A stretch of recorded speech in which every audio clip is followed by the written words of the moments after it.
Glória a Deus. Quero cumprimentar você, meu irmão em Cristo, com a paz do Senhor. Você, meu amigo católico, meu amigo espírita, você, meu amigo que é simpatizante da fé, eu te cumprimento com um bom dia. Que a graça de Deus esteja sobre a tua vida. Neste dia, nesta oportunidade, estaremos falando a respeito da lição 4. A lição 4 fala sobre a fidelidade do cristão ao Senhor.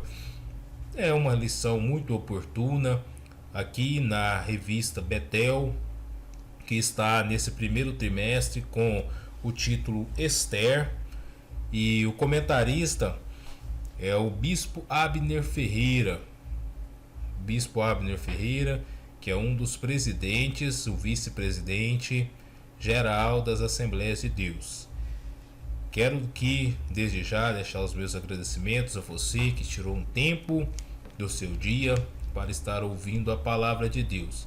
Para quem não me conhece, eu sou o presbítero Ideal Neto, congrego na Assembleia de Deus, Ministério Madureira, AD Catalão, aqui na congregação de Goiandira. Deus abençoe a todos. E antes de iniciar esta lição, convido você a orarmos a Deus. Feche seus olhos e elevemos a Deus em pensamento neste momento, pedindo a Deus a orientação, a sabedoria e a direção divina no decorrer desta lição.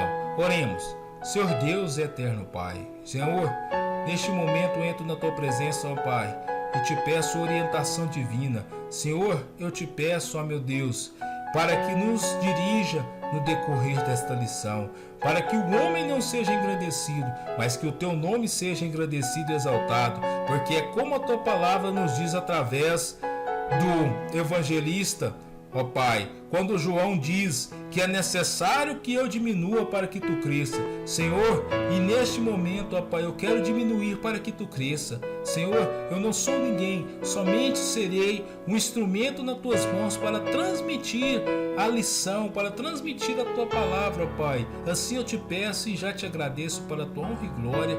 Teu nome seja louvado e agradecido. Amém e amém.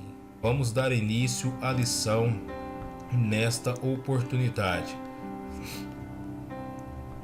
Texto áureo está no capítulo 3 do livro de Esther, a partir do versículo 1, que nos diz: Depois destas coisas, o rei Assuero engrandeceu a Amã, filho de Hamedata, Agagita, e o exaltou, e pôs o seu assento acima de todos os príncipes que estavam com ele.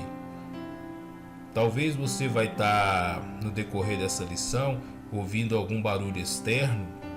Ainda não tenho um estúdio acústico, então estou gravando aqui na sala de casa.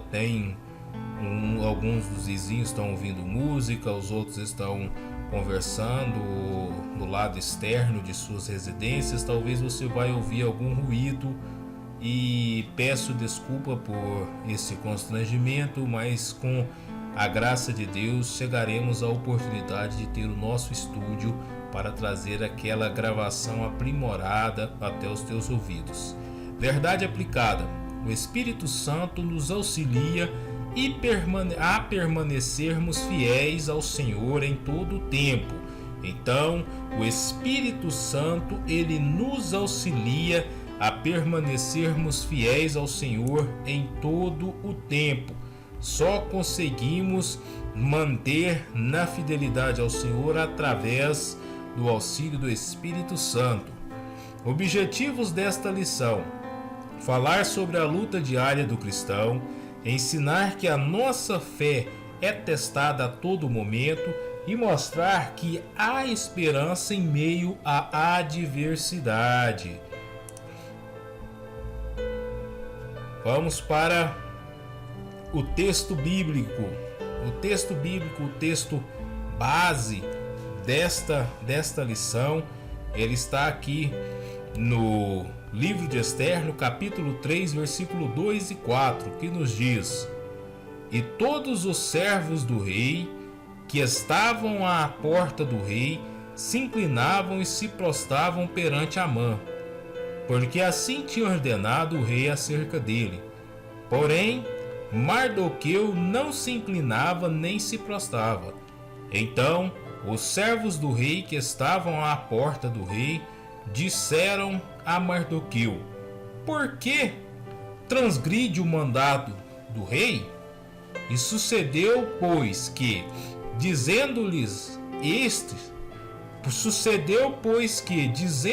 eles isto, dia após dia, e não lhes dado ele ouvidos, o fizeram saber a Amã, para verem se as palavras de Mardoqueu se sustentariam, porque ele lhes tinha declarado que era judeu. Então, quando o rei fez aquele decreto ali pro povo se prostrar perante Amã, e dia após dia o povo via que Mardoqueu não se prostrava, Mardoqueu não se dobrava. O povo logo comentou com Amã, chegou até ele e foi comentar para ver se Mardoqueu manteria aquela posição firme perante Amã. E vamos entender isso no decorrer desta lição. Vamos para a introdução. O tema desta lição é a fidelidade do cristão ao Senhor. Nesta lição, que nossa confiança deve estar pautada em Deus acima de tudo. Iremos aprender que o Senhor transforma as perseguições em bênçãos para a nossa vida, pois em tudo Ele tem propósito. Então vamos aprender que tudo, essas perseguições que sofremos por causa do nome de Cristo, elas são transformadas em bênçãos, elas são transformadas em aprendizado. E através dessas perseguições, através desses momentos difíceis em que passamos, nós aprendemos e nós nos edificamos mais para estar firmes na presença do nosso Deus Todo-Poderoso, Criador do céu e da terra. Não abandone a lealdade e a fidelidade. Guarde-as sempre bem gravadas no seu coração. Provérbios 3:3. Então vamos ver que a lição de hoje ela trata sobre fidelidade. Mas vamos entender um pouco o que é a definição de fidelidade. A definição de fidelidade: primeiro, qualidade do que é fiel. Segundo, lealdade, retidão. 3, constância, perseverança. 4, exatidão, veracidade. E 5, grau de precisão com que um sistema reproduz som e imagem. É o que é fidelidade, é algo que é unido, que é fiel, que é verdadeiro com a sua origem. Aí eu te pergunto, como ser fiel? Finalmente, a pergunta soa no ar.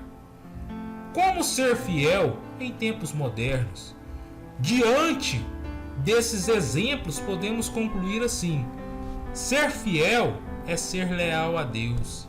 Ser fiel é ser constante na obra. Ser fiel é ser íntegro de caráter. O tempo moderno nos é um grande desafio de permanecermos leais ao Deus eterno. Então, logo, precisamos reassumir compromissos com Deus, reavaliar nosso comportamento diante dos desafios deste tempo. Atitudes para manter-se fiel neste tempo. Orando em todo o tempo. Está nos referenciado lá no livro de Efésios, capítulo 6, versículo 18. O apóstolo Paulo escreve à igreja em Éfesos: orando em todo o tempo, em toda perseverança e súplicas, meditando na palavra, guardando a palavra. Está lá como referência no Salmo 119, versículo 11, Salmo 119, versículo 34, versículo 35. Santificando, 1 Tessalonicenses, capítulo 4, versículo 3, parte A, e 1 Tessalonicenses, capítulo 4, versículo 7. A palavra de Deus, ela nos fala que Deus procura pessoas fiéis, pessoas compromissadas. Está lá no Salmo 101, versículo 6. Procura um servo fiel, Mateus 24, 45. Líderes, ministros, obreiros fiéis. Está lá em 2 Timóteo, capítulo 2, versículo 2. Então a gente vê que a procura de Deus é através da fidelidade, porque em todo tempo Deus se mantém fiel até nós. Exemplos de fidelidade no Novo Testamento. Está aí o mártir Estevão, diácono Estevão, que teve a sua morte em decorrência da pregação do Evangelho, em decorrência da defesa da sua fé. Está lá no capítulo 6 do capítulo 6 do livro de Atos Apóstolos, versículo 8. O exemplo da vida de Estevão nos confere grandes lições de ser fiel e como viver em fidelidade. Atos capítulo 6 mostra os requisitos para identificar aqueles que podem fazer diferença no mundo da sua época. Segue os requisitos. Primeiro, boa reputação. Tem renome, prestígio, pessoa de boa índole, pessoa ao qual anda no meio da sociedade e é bem visto. Cheio do Espírito Santo. Lá em Atos 1:8, Atos 6:10, pessoa que busca de Deus, pessoa que tem intimidade com Deus, pessoa que vive uma vida orientada pelo Espírito Santo de Deus. Essas pessoas que Deus está à procura, pessoas com sabedoria, Tiago 3,17. Devemos entender que sabedoria é diferente de inteligência. Sabedoria é aquela pessoa que tem sabedoria no falar, ou seja, aquela pessoa que ouve mais, fala menos, aquela pessoa que vai dar uma resposta primeiro, ela para analisar se aquilo está pautado na palavra de Deus, se aquilo vai edificar, se aquela palavra que ele vai dar como uma resposta, como um conselho, vai trazer edificação para a vida da outra pessoa, trazendo para ela algo que vai fortalecer a fé e não diminuir a sua fé. Isso é exemplo de sabedoria. A fidelidade e confiança em Deus e o vigor com que Estevão defendia a fé, o amor, a verdade, sua disposição, denotam que para permanecer fiel é preciso batalhar pela fé que nos foi dada. Está lá no livro, na Epístola de Judas, no versículo 3. No mundo em que vivemos, as pessoas estão valorizando a vida em detrimento à fidelidade a Deus, esquecendo que a vida pertence ao Pai Celestial. Estevão nos ensina que ser fiel significa, além de defender a fé, estar pronto para perder a própria vida aqui. Jesus já declarava esta verdade lá em Mateus, capítulo 1, versículo 24 e 25. Então, o que restava agora? A visão da glória. Está lá em Atos 7, 55 e 56, que é quando Estevão olha e vê os céus abertos e um em pé, ali simbolizando, figurando a presença de Jesus o recebendo. Então a nossa defesa da fé, ela tem que ser mais profunda, ela tem que ser a nossa fidelidade, a nossa confiança, ela tem que permanecer a cada tempo que a gente estejamos dispostos, até mesmo se necessário, perder a vida por conta daquilo que acreditamos, que é a palavra de Deus, que é a morte e ressurreição de Jesus Cristo. Aquilo que acreditamos que a única forma de entrar no céu é somente através da morte vetupérica de Jesus, que o caminho que leva aos céus é o que nos diz no capítulo 14, no versículo 6 do Evangelho de João, aonde Jesus mesmo diz: eu sou a verdade, eu sou a vida, eu sou o caminho. Então são palavras de Jesus: eu sou o caminho, eu sou a verdade, eu sou a vida, e ninguém vem ao Pai senão por mim. São palavras de Cristo. Então devemos entender que é somente através dele, que é somente através da fidelidade. Não é aquela questão, eu acredito em Cristo, eu já estou no céu. Não é só por aí. Não é somente em acreditar. Para entrar no céu tem os pré-requisitos, e um desses pré-requisitos é a fidelidade. E vamos entender isso agora, a partir de agora, no decorrer desta lição. Amém? Abre o seu entendimento, deixa Deus falar no teu coração nesse dia. Para saber mais, Amã fazia parte de um povo que foi o primeiro a atacar os israelitas, quando eles estavam saindo da escravidão do Egito rumo à terra prometida. Foi uma ofensiva covarde sobre a nação que acabara de recuperar a liberdade após séculos de cativeiro e de sofrimento. Este embate se deu em Refidim, perto do Monte Sinai. Como consequência, o Senhor estabeleceu que os amalequitas por fim seriam extintos. Tá como referência lá no livro de Êxodo, lá no livro do Pentateuco, Êxodo, capítulo 17, versículo 14 ao versículo 16. Tá também referência em Números, no capítulo 24, versículo 20, em Deuteronômio, capítulo 25, do versículo 17 até o versículo 19, vai nos falar acerca disso. Por isso, havia uma rixa entre Amã e Mardoqueu, por causa das etnias que eram inimigas. Então, a rixa que havia ali entre Amã e entre Mardoqueu eram por causa das suas origens, porque Amã, ele era amalequita. E quando quem conhece a história bíblica, o povo de Israel viveu por um longo período como cativos lá no Egito.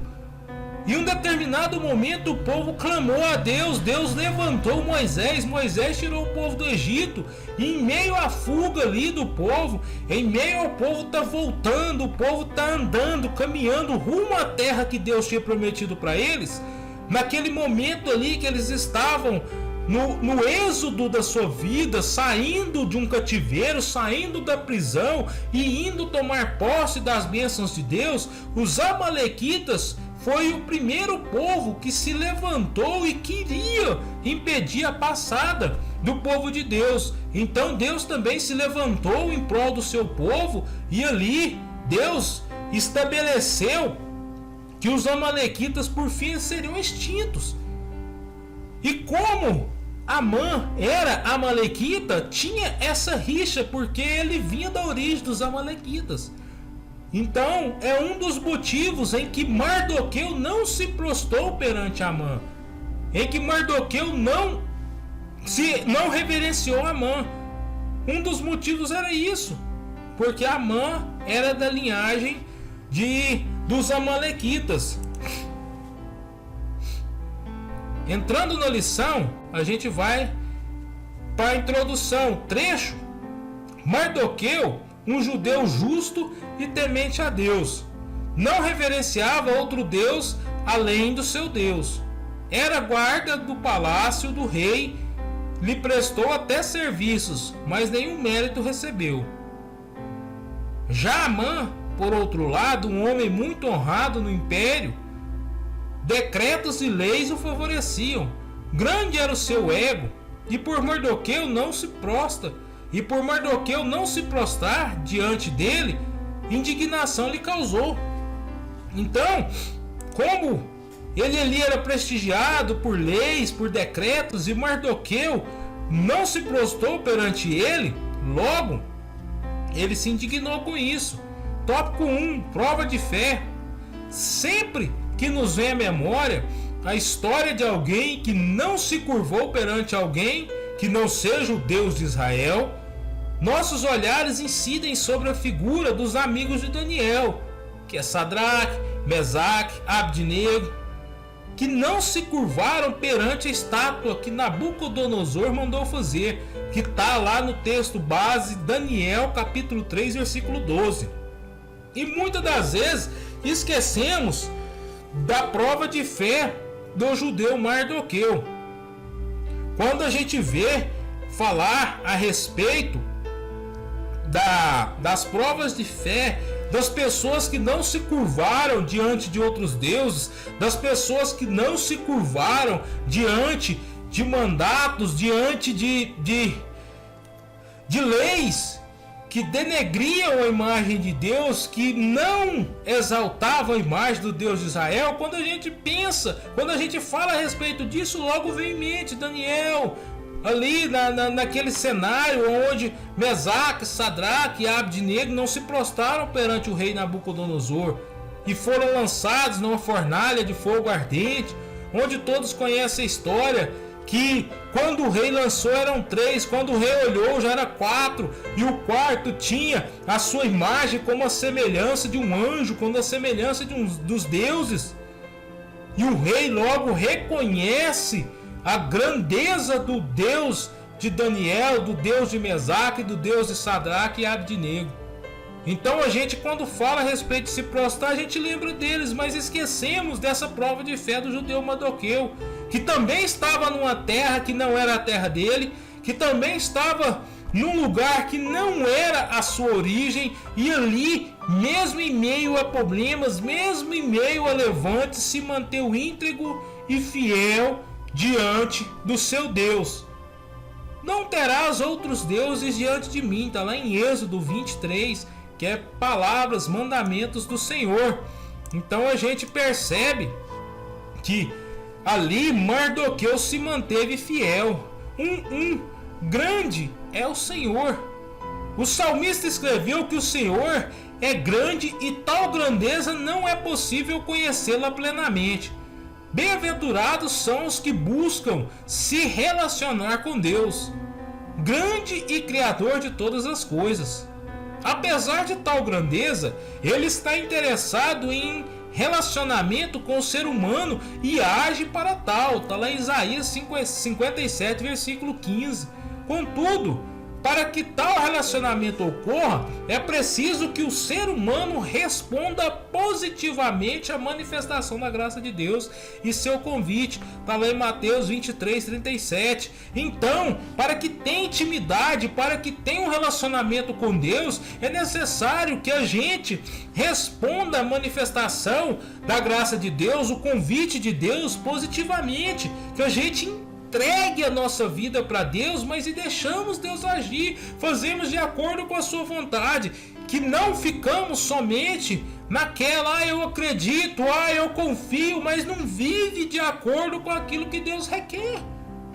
Vai chegar um determinado momento que Deus vai buscar, através do seu Filho Jesus, a sua igreja lavada e remida.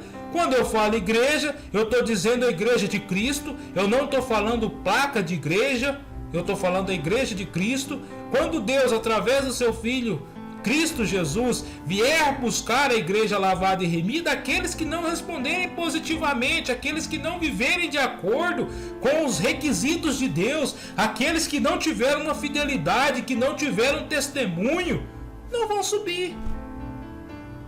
O convite ele é feito, mas ele tem os seus requisitos, ele tem os seus princípios. 2. A vitória é do povo de Deus. Amã sempre manifestou as características dos amalequitas em querer destruir o povo de Deus. Entretanto, a justiça divina sempre proverá salvação. Salmo 71, versículo 2.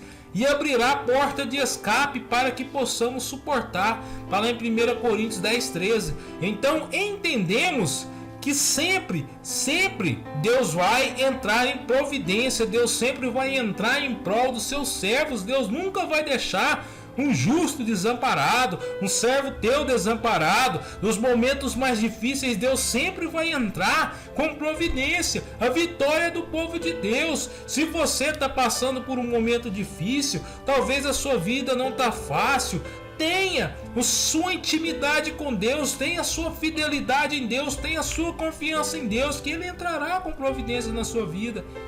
Devemos entender que para que Deus cuide de nós, é preciso nos entregarmos, é preciso estarmos totalmente na dependência de Deus e confiarmos. Colocamos-nos rapidamente, porque o tempo é curto e a lição é longa, então eu não quero me prender muito nos tópicos para não ficar muito extenso e cansativo para você que está aí assistindo através do seu smartphone, do seu tablet ou do seu computador, ou até mesmo da sua Smart TV. Então eu não quero me prender para não alongar muito essa aula de hoje, mas nos coloquemos no lugar de Mardoqueu, que estava numa terra estranha, que estava ali como estrangeiro, estava ali como peregrino. Ele não era parte daquele povo. E mesmo assim, ele defendeu, se fosse preciso até com a sua própria vida, aquilo que ele acreditava, o Deus que ele servia, a fé que ele professava. Tanto é que, como ele sabia que Amã, ele era da origem do povo que queria destruir o povo de Deus, ele não se prostrou e manteve-se firme na sua posição, mesmo sabendo que Amã estava planejando o matar. Ele não mudou a sua posição e no final Deus o honrou. E assim será com você. Por mais que o mundo, as adversidades o aflinjam, não ceda, mantenha a sua posição, a sua fidelidade a Deus, que no momento certo Deus irá entrar com providência na sua vida. Deus irá entrar em prol da sua vida. Não imagine você que Deus irá te deixar de lado, não. Você vai lutar até onde as suas forças derem. Aonde a sua força não der mais, Deus entra com providência. Porque aonde a força humana não dá mais, aí começa o agir de Deus, o sobrenatural de Deus na minha e na sua vida. Porque a vitória, ela é do povo de Deus. Amém? Vamos para frente. 1:3. Deus tinha um plano com Mardoqueu. Ai, quem tocar em um servo do Senhor, mesmo que aos olhos do homem aquela pessoa seja tida como insignificante. Amã olhava para o exterior de Mardoqueu, contudo, o Senhor sondava o seu interior. 1 Samuel 16, 7 e 8, que fala a respeito de quando o profeta Samuel foi até a casa de Jessé ungir o rei Davi. Ungir naquela ocasião ainda era criança Davi, o jovem Davi, que seria ungido como rei de Israel.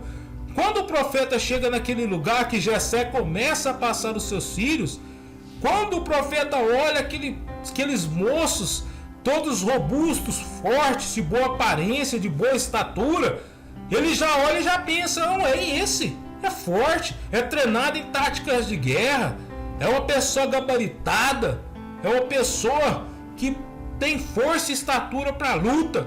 Mas Deus fala: não é esse. Aí Deus vai e diz, porque o homem, ele vê o exterior, mas Deus vê o interior. Talvez as pessoas te olham e digam que você não é ninguém. Talvez as pessoas olham e digam: você não vai conseguir. O que você está fazendo? Por que você está ali ainda? Você não é nada. Você é uma pessoa insignificante. Você é cheio de defeitos. Mas Deus tem um plano na sua vida, assim como tinha na vida de Mardoqueu. Deus tem um plano na sua vida. Diz a história que um sábio, ele todos os dias, ele pegava e ia buscar água, e ele carregava uma vara atravessada em seus ombros, com um vaso de um lado e um vaso de outro, e todos os dias ele ia na fonte de água, enchia os vasos de água e voltava para o seu Senhor. Porém, nessa vara que ele carregava em seus ombros, os dois vasos, um era todo certo, um era perfeito, e o outro tinha as rachaduras, o outro tinha alguns defeitos. Em um momento da caminhada, um vaso meio triste, meio tristonho no canto, o Senhor chega até ele e fala: por que tu está triste? Ele fala: meu Senhor, eu não consigo ser como o outro, que o Senhor vai até o rio, vai até a fonte, pega a água e volta, ele chega cheio, ele chega com toda a carga, mas eu vou e eu venho e eu chego somente com a metade, porque a água vaza pelas minhas rachaduras. E o Senhor falou para ele: se acalme, que eu vou lhe mostrar algo a respeito disso. No outro dia pela manhã, quando aquele homem foi buscar a água, ele foi, encheu todos os vasos e voltou. E quando chegou até o lugar, o vaso novamente triste, porque só chegou com a metade da carga. Aí o homem foi conversar com ele e falou: olha, você está lembrado bem o caminho que você fizeste? Tô sim. Pois é. Observe uma coisa, tá vendo que tem várias flores no caminho em que tu fizeste? Sim, meu senhor, tem várias flores, flores bonitas por sinal. Ele então, você observou que as flores estão todas do seu lado? Sim, meu senhor, mas isso não me faz com que eu chegue com toda a carga. Aí o seu senhor sorrindo disse: pois é, você não chega com toda a carga, porque a metade da carga que você acha que está desperdiçando, ela está servindo como refrigério para aguar todas aquelas flores do lado que você vem jogando a água.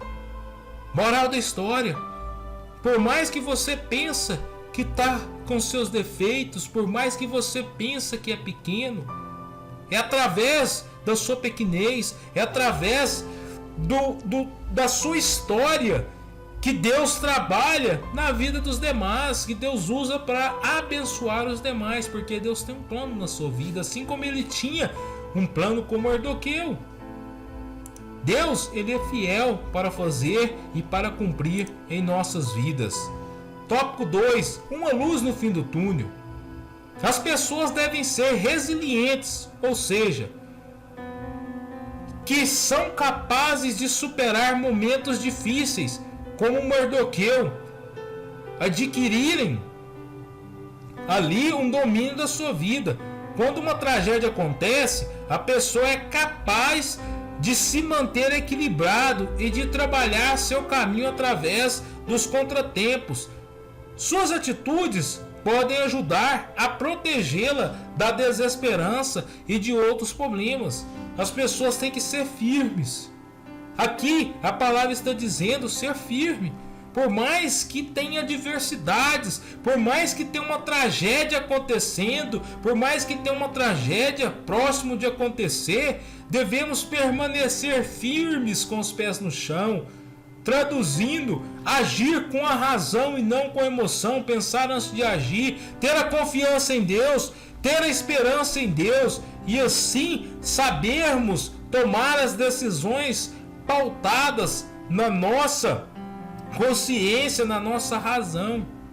Porque aí as atitudes elas podem ajudar a proteger tanto a gente quanto outras pessoas de outros problemas que podem acontecer em decorrência da desesperança, porque existem pessoas que desesperam, existem pessoas que paralisam, mas quando se age dentro da tranquilidade, pensando antes de agir, a gente consegue tomar as decisões corretas.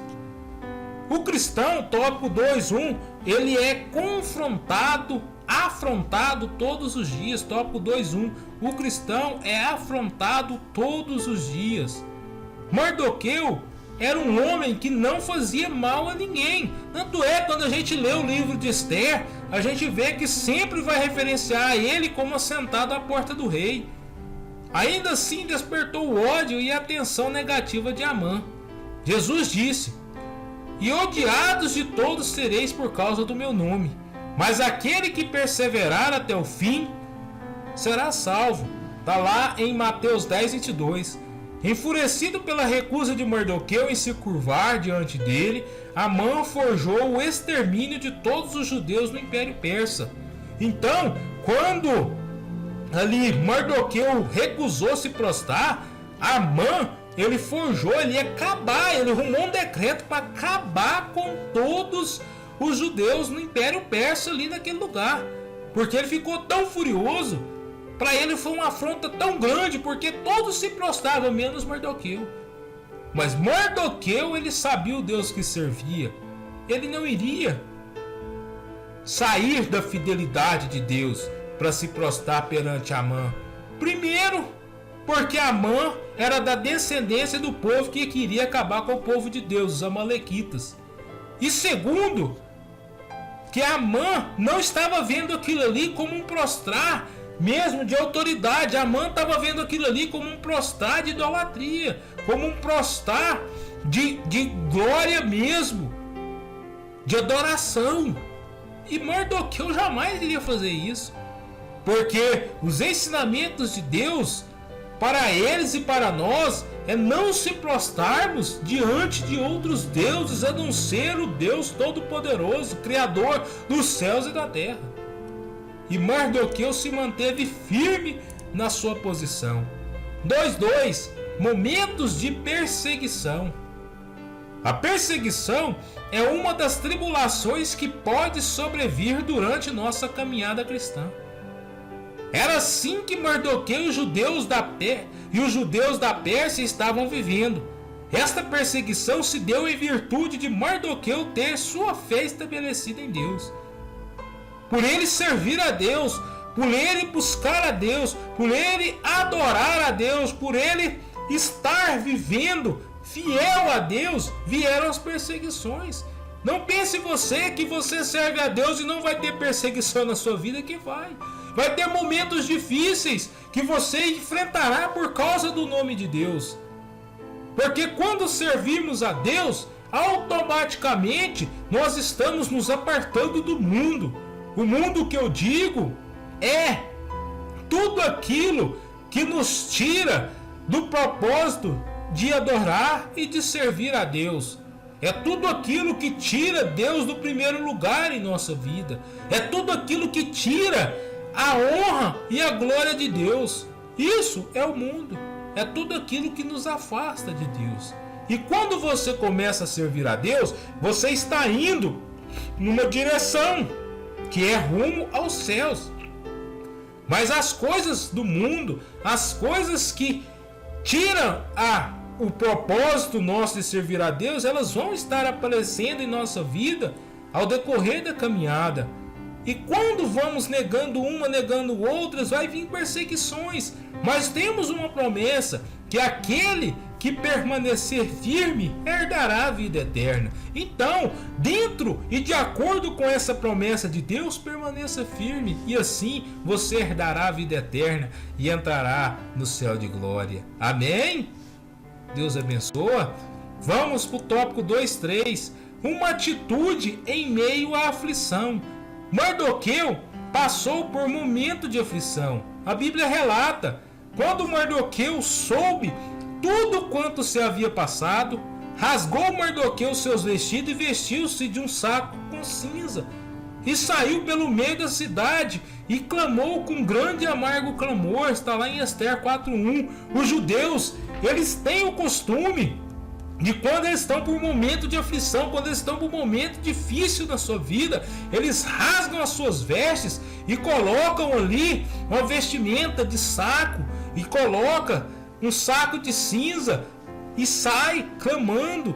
É um momento de humilhação, um momento de clamor, mostrando que estão passando por aflição. E mesmo em meio a essa aflição, Mardoqueu permaneceu firme. Mardoqueu não retrocedeu.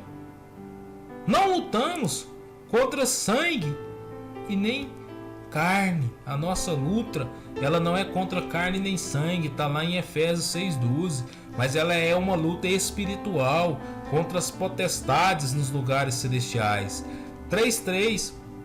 A luta diária contra nossos inimigos. Então, nós entendemos aqui é o 3, tópico 3, ficou um erro de grafia aqui, 3.3, mas na verdade é o tópico 3. A nossa luta diária contra os inimigos. Assim como nos dias de Mardoqueu, inimigos surgem de todos os lados para tentar destruir o povo de Deus. Surge de todos os lados, da onde você menos espera, da onde você menos imagina. Está surgindo pessoas para tentar te derrubar, está surgindo pessoas para tirar você do propósito, para tirar você do foco, para tirar você do caminho. Satanás não é um inimigo imaginário, ele é real, e suas artimanhas também. Ao estudarmos as Escrituras, entendemos com nitidez o quanto Deus espera que seus filhos tenham consciência de que existe uma guerra sendo travada pelo reino das trevas contra os santos. Entretanto, ele promete guerrear juntamente conosco. Devemos entender, eu vejo muitas pessoas falar a respeito do diabo e o inferno. As pessoas falar que ali o inferno é o reinado do diabo. Não, o inferno foi criado para prender o diabo. O inferno não é o reinado do diabo, não é o posto de guerra do diabo, não. O posto de guerra do diabo é o mundo. Ele anda vagueando pelo mundo, enganando as pessoas com as suas artimanhas, tragando vidas, tirando vidas.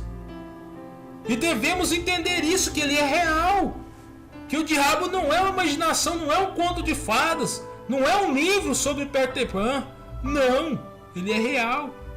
E ele tem tirado muitas vidas de pessoas que não levam a sério esta questão. Tópico 3.1: uma missão e uma exposição. Milhares de vidas todos os dias estão sendo ceifadas por Satanás. Deus nos convoca para uma missão especial como discípulos de Cristo: pregar o Evangelho para que essas pessoas conheçam o caminho para Deus. Nós, discípulos de Cristo, porta-vozes de Deus, representantes celestiais na terra, temos a missão, o ide de Cristo, quando ele fala ide pregar o Evangelho a toda criatura. Todo aquele que crer e for batizado será salvo, aquele que não crer já está condenado. É uma verdade, é uma realidade. Você que está me ouvindo aí, que não tem esta fé pautada em Deus, que não tem essa convicção no Evangelho. Eu não estou aqui pregando religião, não. Eu estou aqui pregando o Evangelho de Cristo, porque não é religião A ou religião B que vai te levar para o céu, não. É só Jesus. Não é uma religião A ou uma religião B que é intermediador entre Deus e o homem, não. O único intermediador entre Deus e o homem é Jesus Cristo. É somente através dele. O caminho é através dele. Então, se você não está pautado no Evangelho de Cristo, se a sua vida não está enquadrando nos requisitos de Cristo, procure o mais rápido possível rever os seus conceitos, mudar de vida, porque é possível, ainda há tempo. No livro de Isaías, capítulo 55, versículo 6, a palavra nos diz: buscai ao Senhor enquanto ainda há tempo, invocai-o enquanto ainda está perto, ainda tem tempo. Enquanto há vida, há esperança. E para você que já está neste caminho, procure fidelizar cada vez mais com a palavra de Deus, procure cada vez mais se aproximar e ter um relacionamento com Deus, e fale para seus amigos, fale para seus vizinhos, fale para a sua família acerca do Evangelho, porque a missão é ir e pregar o Evangelho para que as pessoas possam entender a necessidade de servir a Deus. 3.2: a igreja deve se manter fiel a Cristo. Uma das coisas que devemos saber é que a fidelidade caminha junto com a dependência. Muito se tem ouvido falar sobre fidelidade, sobre ser fiel, porém poucos querem de fato ser submissos. Não existe fidelidade sem submissão. É o que eu disse no começo da lição. Muitas pessoas falam: eu acredito, eu creio em Jesus Cristo, mas não são submissos aos mandamentos de Cristo, não são submissos àquilo que Ele exige de nós. Imaginemos eu e você aí, caro ouvinte, independente da sua definição religiosa. Imagine comigo, se você é um homem, imagine que você está à procura de uma companheira, de uma esposa para a sua vida. E se você é uma mulher, imagine que você está em busca de um companheiro, de um esposo para a sua vida. Imagine comigo, você vai casar com qualquer pessoa ou você só vai casar com a pessoa que atender os requisitos que você está procurando, que se enquadre naquilo que você está procurando, que complete a sua vida? Não é desta forma que a gente faz? Não é desta forma que quando a gente vai buscar algo, a gente tem os requisitos? Quando eu fui casar, eu casei com a pessoa que atendia os requisitos, com a pessoa que completava a minha vida, com a pessoa que se enquadrava naquilo que eu buscava. E graças a Deus eu encontrei. Estamos aí há 15 anos juntos, graças a Deus, com uma família maravilhosa. Então, a igreja ela deve se manter fiel a Cristo. E fiel é sinal de submissão. Não adianta falar que acredita, que crê, mas se não tem a submissão aos requisitos de Deus, porque para entrar no céu somente mediante os requisitos exigidos por Cristo. Caso contrário, não entrará no céu. Tem a promessa de Deus: ser fiel até a morte, dar-te-ei a coroa da vida. Está lá em Apocalipse 2, versículo 10. Nosso alvo é Cristo, 3:3 para finalizar. Nosso alvo deve ser, em primeiro lugar, procurar a chegar mais a Deus, tornando-nos imitadores de Cristo através de uma vida de santidade. Em nossa caminhada cristã, devemos anunciar a Cristo e tudo o que Ele representa em nossa vida. Nossa caminhada, no nosso dia a dia, as pessoas têm que olhar e ver Deus na nossa vida, ver Cristo na nossa vida, porque é através dele que conseguimos vencer as adversidades. O diferencial daquele que serve a Cristo, daquele que pauta a sua vida dentro do Evangelho, é que problemas todos nós vamos ter. Não engane vós pensar que vai virar crente, como diz aí fora, e não vai ter problema, vai ser isento de problema, vão ser um super-homem da vida. Não vão ser. Vocês vão ter problemas. Nós temos problemas. A diferença é que nós sabemos aonde recorrer. A diferença é que sabemos que Deus pode nos dar a vitória se assim Ele quiser. Porque se Ele não nos der a vitória, se Ele não nos abençoar naquele momento, nem por isso Ele deixa de ser Deus. Passamos por um momento difícil. Vejo muitas pessoas criticando os crentes. Mas engana vós. Não pensa porque é crente não pega coronavírus, pega sim. Não pensa porque é crente não morre, morre sim. Nem porque se eu pegar um coronavírus ou se eu morrer, Deus deixou de ser Deus. Deus deixou de ter a sua soberania, não. Ele é Deus e a vontade dele é o que vai prevalecer na minha vida. Gostando eu ou não. É os requisitos de Deus. O amor a Deus sobre todas as coisas. Por quê? Porque em primeiro lugar Ele nos amou.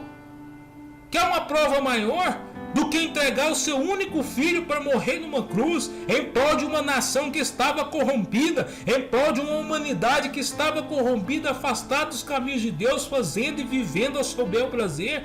E mesmo assim Deus teve compaixão e deixou o seu filho morrer na cruz, se sacrificar para poder restabelecer a comunicação entre ele e o homem. Essa é uma prova de amor. Hoje, quando temos gratidão a Deus, só estamos retribuindo aquele amor por nós, mostrado por nós, demonstrado naquela cruz, derramando o seu sangue. E não reclamando, por livre e espontânea vontade. Então entenda na sua vida que o nosso alvo é Deus, que o nosso alvo é Cristo. Se você está passando por um momento difícil, espere Deus. Deus tem o melhor. Se Ele fizer, Ele é Deus. Se Ele não fizer, Ele continua sendo Deus. E nós continuaremos fiéis, porque o nosso alvo é Cristo. Ser fiel até a morte e dar-te-ei a coroa da vida. Para finalizar, vamos para a conclusão. Nesta lição, fomos ensinados a convidar ao Senhor para fazer parte de nossa vida e de nossa família. Aprendemos que as dores permitem uma busca apurada por sua presença e que devemos lutar para que os princípios éticos fundamentais da família sejam preservados dos ataques de Satanás. Que os princípios, que a base da humanidade, os princípios éticos estabelecidos por Deus sejam permanecidos em nossa vida. Que eles sejam guardados, que eles não sejam destruídos, que a nossa fidelidade a Deus seja acima de tudo. E assim seremos abençoados por Deus. Deus abençoe. Feche os seus olhos. Eu quero orar por você neste momento, se assim você o puder fazer. Senhor Deus e eterno Pai, Jesus, neste momento, ó Senhor, eu quero te agradecer por esta oportunidade. Senhor, eu quero te agradecer por a oportunidade de me achegar, ó Pai, até a tua presença, Senhor, em prol da vida que está do outro lado desta tela. Senhor, tivemos uma lição abençoada, aprendemos mais acerca da tua palavra, aprendemos, ó Pai, a necessidade de sermos fiéis, aprendemos, ó Pai, a necessidade, ó Senhor, de nos prostrarmos e buscarmos mais intimidades e comunhão contigo. Senhor, neste momento eu te peço em prol da vida que está do outro lado dessa tela. Eu não sei o que aflige, o que se passa, Senhor, mas que esta lição, estas palavras possam entrar no coração desta pessoa e possa edificar. Senhor, que ao final desse vídeo eu estarei, ó Senhor, retornando aos meus afazeres do dia a dia, mas que a tua palavra, ó Pai, permaneça ardendo no coração desta pessoa e que através da tua palavra, ó Senhor Jesus, esta pessoa seja abençoada e edificada para a tua honra e glória, Senhor Jesus, para que todos saibam que somente tu és Deus. Assim eu peço e assim eu agradeço para todos sempre. Amém e amém. Deus abençoe os irmãos.